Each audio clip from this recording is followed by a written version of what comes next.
Hello friends, welcome to நம்ம பெட்டகம். இன்றைக்கி நம்ம சேனலில் என்ன வீடியோ பார்க்க போகிறோம்னா, மட்டன் பிரியாணி எப்படி செய்கிறதுன்னு தான் பார்க்க போகிறோம். அதுக்கு தேவையான பொருட்கள்: மட்டன் பிரியாணி செய்கிறதுக்கு 1/2 கிலோ மட்டனை நல்லா க்ளீன் பண்ணி எடுத்து வச்சுருக்கேன். 3 பெரிய வெங்காயத்தை வெட்டி வச்சுருக்கேன். ஒரு தக்காளி பழம் கட் பண்ணியிருக்கேன். தேவையான அளவு உப்பு, 1 டேபிள் ஸ்பூன் போல் இஞ்சி பூண்டு விழுது, 1/2 கப் போல் தயிர் எடுத்து வச்சுருக்கேன். இப்போ நான் சொன்ன எல்லா பொருளையும் ஒன்றா சேர்த்து ஒரு மணி நேரத்துக்கு நல்லா மேரினேட் பண்ணி வைக்கணும். இப்படி பண்ணும்போது மட்டன் நமக்கு அவ்வளோ சாஃப்டாக ஜூஸியாக இருக்கும். நீங்கள் ட்ரை பண்ணி பாருங்கள். இது நைட்டு நம்ம இதை எல்லாத்தையும் பண்ணி மேரினேட் பண்ணி ஃப்ரிட்ஜுக்குள்ளே வச்சிட்டோம்னா, அடுத்த நாள் மத்தியானத்துக்கு நம்ம அதை எடுத்து பிரியாணி செய்யும்போது பிரியாணி அவ்வளோ சூப்பராக இருக்கும். ட்ரை பண்ணி பாருங்கள். எல்லாத்தையும் மிக்ஸ் பண்ணிக்கலாம். இப்போது எல்லாத்தையும் நல்லா மிக்ஸ் பண்ணியாச்சு. இப்போ இதை மூடி போட்டு ஒரு மணி நேரத்துக்கு நல்லா ஊற விட்டுறலாம். பிரியாணி செய்கிறதுக்கு 1/2 கப் பாஸ்மதி அரிசியை நல்லா கழுவி தண்ணியை வடித்து எடுத்து வச்சுருக்கேன். நான் ஊற வைக்கலை. 2 பெரிய வெங்காயம், 1 தக்காளி பழம், 1 டேபிள் ஸ்பூன் இஞ்சி பூண்டு விழுது, தேவையான அளவு உப்பு, 1/4 டீஸ்பூன் மஞ்சள் தூள், 1 கைப்பிடி அளவுக்கு மல்லி, 1 கைப்பிடி அளவுக்கு புதினா, அப்புறம் 2 பட்டை, 2 கிராம்பு, 2 ஏலக்காய் எடுத்து வச்சுருக்கேன். பிரியாணிக்கு மசாலா நம்ம அரைச்சி சேர்க்க போகிறோம். அதுக்கு 4 காஞ்ச வத்தல் எடுத்திருக்கேன். 1 டேபிள் ஸ்பூன் மல்லி, 1 டீஸ்பூன் சீரகம், 1/2 டீஸ்பூன் சோம்பு, 1/2 டீஸ்பூன் மிளகு, 1 நட்சத்திர சோம்பு, 2 பட்டை எடுத்திருக்கேன், 4 கிராம்பு, 4 ஏலக்காய் எடுத்திருக்கேன். இந்த மசாலா பொருட்களை எல்லாத்தையும் ஒன்றா சேர்த்து நல்லா வறுத்து எடுத்துக்கலாம். வறுத்து அது ரெடியானதுக்கு அப்புறமா அதை ஆற வச்சு மிக்சியில் நல்லா அரைச்சி எடுத்துக்கலாம். 1 மணி நேரம் மட்டன் நல்லா ஊறிடுச்சு. இப்போ அதை நான் குக்கரில் சேர்த்து 1 கப் அளவுக்கு தண்ணி சேர்த்துக்கிறேன். இப்போ இதில் 1/2 டீஸ்பூன் போல் மஞ்சள்தூள் சேர்த்து அதை நல்லா கலந்து விட்டு நம்ம குக்கரை மூடி வச்சு ஒரு 6 விசிலுக்கு நல்லா வேக விட்டு எடுத்துக்கலாம். மட்டனை 6 விசில் வச்சு எடுத்துட்டேன். மட்டன் நல்லா வெந்து வந்திருக்கு. இப்போ இதில் மட்டன் தனியாக எடுத்து வச்சுக்கோங்க. இந்த தண்ணியை தான் நம்ம பிரியாணிக்கு யூஸ் பண்ண போகிறோம்.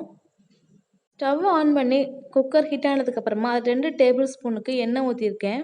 அதோட 2 டேபிள் ஸ்பூன் அளவுக்கு நெய் ஊற்றிக்கலாம். எண்ணெய் ஹீட் ஆனதுக்கப்புறமா எடுத்து வச்சுருக்க பட்டை, கிராம்பு, ஏலக்காய், பிரியாணி இலையை சேர்த்துக்கலாம். பட்டை, கிராம்பு நல்லா பொரிஞ்சதுக்கப்புறமா வெட்டி வச்சுருக்க வெங்காயத்தையும் இதோட சேர்த்து அதை நல்லா ப்ரௌன் ஆகிற வரைக்கும் நல்லா வதக்கி விட்டுக்கலாம். பிரியாணிக்கு ப்ரௌன் ஆனால் தான் நல்லாயிருக்கும் வெங்காயம். வெங்காயம் நல்லா வதங்கிருச்சு. இப்போ நம்ம எடுத்து வச்சுருக்க 1 டேபிள் ஸ்பூன் இஞ்சி பூண்டு விழுதையும் சேர்த்து அதோட பச்சை வாசனை போகிற வரைக்கும் நல்லா வதக்கி விட்டுக்கலாம். இஞ்சி பூண்டு பச்சை வாசனை போனதுக்கப்புறம் வெட்டி வச்சுருக்க தக்காளி பழத்தையும் சேர்த்து நல்லா வதக்கி விட்டுக்கலாம். தக்காளி வதக்கும் போதே இதுக்கு தேவையான அளவுக்கு உப்பையும் சேர்த்து நல்லா வதக்கி விட்டுக்கலாம். தக்காளி நல்லா வதங்கி வந்துருச்சு. இப்போ இதில் எடுத்து வச்சுருக்க மல்லி, புதினாவையும் சேர்த்து நல்லா அதை வதக்கி விட்டுக்கலாம். நல்லா வதக்குனதுக்கு அப்புறமா நம்ம அரைச்சி வச்சுருக்க மசாலா இருக்குல்ல, அதையும் சேர்த்து எண்ணெயோடு நல்லா வதக்கி விடலாம். நம்ம மசாலா கரிஞ்சிடாமல் இருக்கிறதுக்காக ஒரு 2 டேபிள் ஸ்பூன் அளவுக்கு தண்ணி சேர்த்துக்கிறேன். மசாலையோட பச்சை வாசனை நல்லா போயிடுச்சு. இப்போ இதில் நம்ம வேக வச்சு எடுத்திருந்த மட்டன் பீசஸ் இருக்கு இல்லையா, அதை இதோடு சேர்த்துக்கலாம். இதை சேர்த்த கையோட நம்ம கழுவி வச்சுருந்த பாஸ்மதி அரிசியும் இதோட சேர்த்துக்கலாம். நம்ம அரிசியை ஊற வைக்கலை, அதனால் இப்படி நம்ம போட்டு கிளறும் போது அரிசி நமக்கு உடையாது. ஸோ நம்ம பயப்படாமல் நல்லா கிளறி விடலாம். இப்போ இதில் தண்ணி சேர்த்துக்கலாம். 1/2 கப் பாஸ்மதி அரிசிக்கு 3 கப் தண்ணி சேர்க்கணும். நான் மட்டன் வேக வச்ச தண்ணியை இதில் சேர்த்துக்கிறேன். மீதமாக இருக்கிறதுக்கு நான் சாதா தண்ணி சேர்த்துக்க போகிறேன். அடுத்த 2 கப் தண்ணியும் இதில் நான் அளந்து சேர்த்துக்கிறேன். தண்ணி ஆட் பண்ணதுக்கு அப்புறமா உப்பு செக் பண்ணி பார்த்துக்கோங்க. பிரியாணிக்கு எப்பவும் அந்த தண்ணியில் உப்பு ஜாஸ்தியாக இருக்க மாதிரி இருக்கணும். அப்போ தான் நமக்கு பிரியாணியில் உப்பு நல்லா கரெக்டாக வரும். அரிசியை நல்லா கலந்து விட்டதுக்கு அப்புறமா நம்ம குக்கரை க்ளோஸ் பண்ணிக்கலாம்.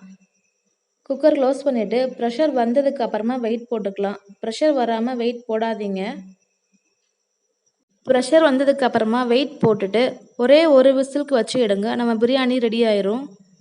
ஒரு விசில் வந்து ப்ரெஷர் நல்லா ரிலீஸ் ஆயிடுச்சு. இப்போ நான் குக்கரை ஓப்பன் பண்ணி பார்த்துக்கிறேன். பிரியாணி நல்லா வெந்து குழையாமல் உதிரி உதிரியாக வந்திருக்கு. நம்ம மசாலா நல்லா ஃப்ரெஷ்ஷாக அரைச்சி சேர்த்துருக்கனால வாசம் சூப்பராக இருக்குது. இப்போ நம்மளுடைய சூப்பரான கமகம மட்டன் பிரியாணி சீக்கிரமாக ரெடி ஆகிடுச்சு. இதே மாதிரி நீங்களும் உங்கள் வீட்டில் ட்ரை பண்ணி பாருங்கள். இந்த வீடியோ உங்களுக்கு பிடிச்சிருந்துச்சுன்னா என்னுடைய சேனலை லைக் பண்ணுங்கள், ஷேர் பண்ணுங்கள், கமெண்ட் பண்ணுங்கள். மறக்காமல் சப்ஸ்கிரைப் பண்ணிக்கோங்க. கூட இருக்க பெல் பட்டனையும் கிளிக் பண்ணிக்கோங்க. தேங்க்யூ.